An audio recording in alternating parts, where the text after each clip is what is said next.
ദുരിതാശ്വാസ പ്രവർത്തനങ്ങളിൽ സർക്കാരിന് ഗുരുതരമായ അനാസ്ഥയെന്ന് CPM. ദുരിതബാധിതരെ അപമാനിക്കുന്ന സമീപനമാണ് സർക്കാരിനെന്ന് സംസ്ഥാന സെക്രട്ടറി MV ഗോവിന്ദൻ പറഞ്ഞു. ദുരിതാശ്വാസ ക്യാമ്പിൽ മതിയായ സൗകര്യമില്ലെന്ന പരാതിയുണ്ട്. സർക്കാർ ഫലപ്രദമായി ഇടപെടണമെന്നും MV ഗോവിന്ദൻ പറഞ്ഞു. സംസ്ഥാന സർക്കാർ പുലർത്തിയ കുറ്റകരമായ നിസ്സംഗത വലിയ തോതിൽ ഇപ്പോഴും ചർച്ച ചെയ്യപ്പെടുന്നുണ്ട്.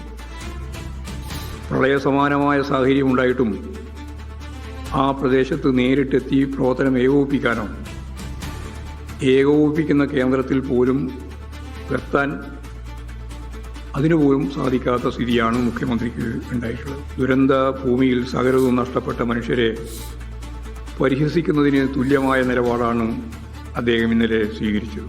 കേരളത്തിൽ അങ്ങോളം ഇങ്ങോളം ഈ ഒരു സൗകര്യമില്ലാതെ ക്യാമ്പുകളിൽ പാർപ്പിച്ചിരിക്കുകയാണ്. അപ്പോൾ ഗൗരവപൂർവം ഈ ദുരിതബാധിതർക്ക് ആവശ്യമായ ഭക്ഷണവും വെള്ളവും താമസിക്കാനുള്ള സൗകര്യവും ഉറപ്പാക്കുന്നതിന് വേണ്ടിയുള്ള ഫലപ്രദമായ ഇടപെടൽ നടത്തണം എന്ന് ഗവൺമെൻറ്റിനോടും അതിനാവശ്യമായ സഹായം ചെയ്തു കൊടുക്കണം എന്ന് പാർട്ടി സഖാക്കളോടും സന്നദ്ധ പ്രവർത്തകരോടും ഞാൻ ഈ സന്ദർഭത്തിൽ അഭ്യർത്ഥിക്കുകയാണ്.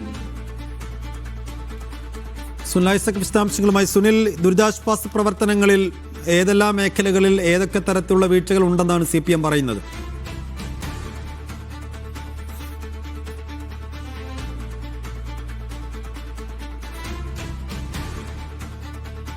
അല്പസമയം മുമ്പാണ് CPM സംസ്ഥാന സെക്രട്ടറി MV ഗോവിന്ദന്റെ വാർത്താ സമ്മേളനം കഴിഞ്ഞത്. ദുരിതാശ്വാസ പ്രവർത്തനങ്ങളിൽ സർക്കാരിന് ഗുരുതരമായ അനാസ്ഥയുണ്ടെന്നാണ് അദ്ദേഹം പറഞ്ഞത്. ദുരിതബാധിതരെ അപമാനിക്കുന്ന സമീപനമാണ് സർക്കാരിന്റെ ഭാഗത്തുനിന്നുണ്ടായത്. ദുരിതാശ്വാസ ക്യാമ്പിൽ മതിയായ സൗകര്യങ്ങളില്ലെന്ന പരാതിയുണ്ട്. സുനിൽ ഐസക് ചേരുന്നു. സുനിൽ, എന്തൊക്കെയാണ് ഗോവിന്ദ മാഷ് പറയുന്നത്?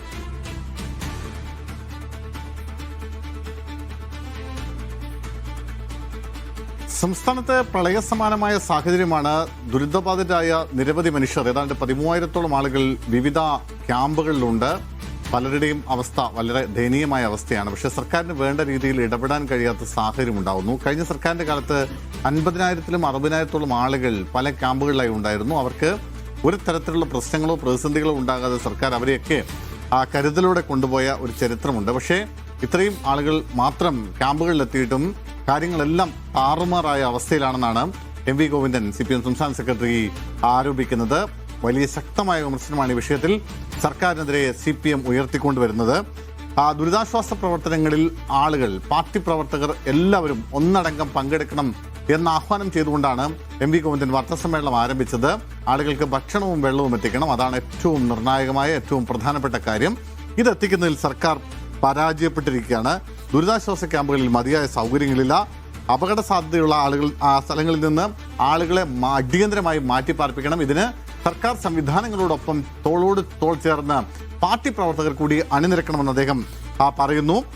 ഒപ്പം മുഖ്യമന്ത്രിക്കെതിരെ രൂക്ഷമായ വിമർശനം ഈ വിഷയത്തിൽ അദ്ദേഹം ഉയർത്തിക്കുന്നുണ്ട്. കഴിഞ്ഞ ദിവസം മുഖ്യമന്ത്രി ഇന്നലത്തെ വാർത്താസമ്മേളനത്തിൽ പറഞ്ഞിരുന്നു, താൻ രാവിലെ മുതൽ തന്നെ ഈ സംഭവം അറിഞ്ഞപ്പോൾ മുതൽ തന്നെ ഫോണിലാണ്, പലരുമായും ഫോണിൽ ബന്ധപ്പെട്ടിരുന്നു എന്നൊക്കെ VD സതീശൻ അവകാശപ്പെട്ടിരുന്നു. അതിന് അദ്ദേഹം നൽകുന്ന മറുപടി, 1-2 ഫോൺ കോളിൽ അവസാനിപ്പിക്കേണ്ട ഒരു ഉത്തരവാദിത്തമല്ല സംസ്ഥാനത്തെ മുഖ്യമന്ത്രിക്കുള്ളത്. ദുരിതബാധിതരെ അപമാനിക്കുന്ന സമീപനമാണ് മുഖ്യമന്ത്രിയുടെ ഭാഗത്തു നിന്ന് ഉണ്ടായിരിക്കുന്നത്. ഈ പ്രളയം ഇവിടെ ഉണ്ടാകുന്ന സമയത്ത് ഹെലികോപ്റ്ററിൽ മുഖ്യമന്ത്രി തന്റെ ഭാര്യാപിതാവിനെ കാണാൻ പോവുകയാണ് ചെയ്തത്. മാത്രമല്ല, അതുമായി ബന്ധപ്പെട്ടുകൊണ്ട് അദ്ദേഹം പറഞ്ഞ കാര്യങ്ങളൊക്കെ കളവാണ്. ഏതോ പേര് പുറത്തു പറയാൻ കഴിയാത്ത നിക്ഷേപകനെ കാണാനെന്നാണ് മുഖ്യമന്ത്രിയുടെ വാദം. എന്നാൽ ഏതെങ്കിലും തരത്തിൽ അങ്ങനെ ഒരു നിക്ഷേപകൻ അന്ന് കൊച്ചിയിലെത്തിയതായി ആർക്കും കൃത്യമായ അറിവില്ല. അദ്ദേഹം ഷെഡ്യൂളില്ലാത്ത പരിപാടി ആയിരുന്നു അന്ന് മുഖ്യമന്ത്രിക്ക് ഉണ്ടായിരുന്നത്. അങ്ങനെയാണ് അദ്ദേഹം ഹെലികോപ്റ്ററിൽ കൊച്ചിയിലേക്ക് പറഞ്ഞത്. ഒരു നാട് മുഴുവൻ വലിയ പ്രളയത്തിൽ മുങ്ങുന്ന സമയത്ത് മുഖ്യമന്ത്രി നിരുത്തരവാദപരമായ സമീപനമാണ് മുഖ്യമന്ത്രിയുടെ ഭാഗത്തു നിന്ന് ഉണ്ടായതെന്നുകൂടി അദ്ദേഹം ആരോപിക്കുന്നു. ഒപ്പം ഈ വിഴിഞ്ഞത്ത് വള്ളം മറിഞ്ഞ ഒരാളെ കാണാതായിട്ട് 5 ദിവസമായി, എന്നിട്ടും അവരെ പോലും കണ്ടെത്താനുള്ള സംവിധാനങ്ങൾ സർക്കാരിന്റെ ഭാഗത്തു നിന്ന് ഉണ്ടാവുന്നില്ല എന്നും അദ്ദേഹം പറയുന്നു. ഒപ്പം ഈ ഹെലികോപ്റ്റർ യാത്രയുമായി ബന്ധപ്പെട്ട് ഗുരുതരമായ ചില ആരോപണങ്ങൾ കൂടി CPM സംസ്ഥാന സെക്രട്ടറി ഉന്നയിക്കുന്നുണ്ട്. പുറത്തു പറയാനാവാത്ത എന്ത് ഡീലിനാണ് മുഖ്യമന്ത്രി ഹെലികോപ്റ്ററുമായി പറഞ്ഞതെന്നാണ് MV ഗോവിന്ദൻ ചോദിക്കുന്നത്. നേരത്തെ പറഞ്ഞ പോലെ മുഖ്യമന്ത്രിയുടെ ഷെഡ്യൂളിൽ അങ്ങനെ ഒരു പരിപാടി ഇല്ലായിരുന്നു. മാത്രമല്ല, ഏതെങ്കിലും ഒരു പ്രധാനപ്പെട്ട നിക്ഷേപകൻ, ഒരു VVIP ആയിട്ടുള്ള ഒരു നിക്ഷേപകൻ, ഒരു ഇൻവെസ്റ്റർ അന്ന് കൊച്ചിയിൽ വന്നതായി രേഖകളിലും പറയുന്നില്ല എന്നുകൂടി അദ്ദേഹം കൂട്ടിച്ചേർക്കുന്നുണ്ട്. എന്തായാലും ഈ സമകാലിക വിഷയങ്ങളുമായി ബന്ധപ്പെട്ട് ഉയർന്നു വന്ന എല്ലാ ആരോപണങ്ങൾക്കും എല്ലാ വിവാദങ്ങളിലും ഇന്ന് നടന്ന വാർത്താ സമ്മേളനത്തിൽ കൃത്യമായ മറുപടി എം വി ഗോവിന്ദൻ മുന്നോട്ട് വയ്ക്കുന്നുണ്ട്.